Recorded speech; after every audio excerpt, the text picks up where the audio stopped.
Berarti kalian itu kalau tidak boleh membuang makanan, kalau habis itu disimpan, jangan dibuang ya.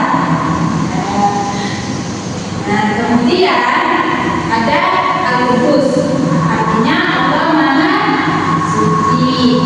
Al-Qudus itu artinya Allah Maha Suci dari segala kekurangan, kelemahan, bahkan kesalahan dan sebagainya.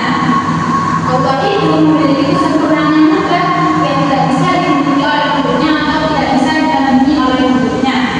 Ya, bagaimana cara mencontohkan dan menerapkan sifat Al-Qudus ini dalam kehidupan sehari-hari? Nah, yang pertama itu harus menjaga kebersihan tubuh, pakaian, dan lingkungan. Kalian itu harus mandi, nggak boleh kalau ya harus mandi biar badannya itu bersih, harum, wangi, nanti pandang gitu ya, glowing, biar duduk sebelum sholat dan menjaga kesucian diri. Nah, itu sebelum sholat itu harus duduk dulu biar badannya itu suci dan tidak terkena najis. Apalagi pakaiannya itu harus bersih. Jangan dipakai satu minggu Kak. Waktu pakai satu minggu itu pakai sholat, nggak boleh itu. Kemudian berkata jujur serta menghindari fitnah dan kebohongan.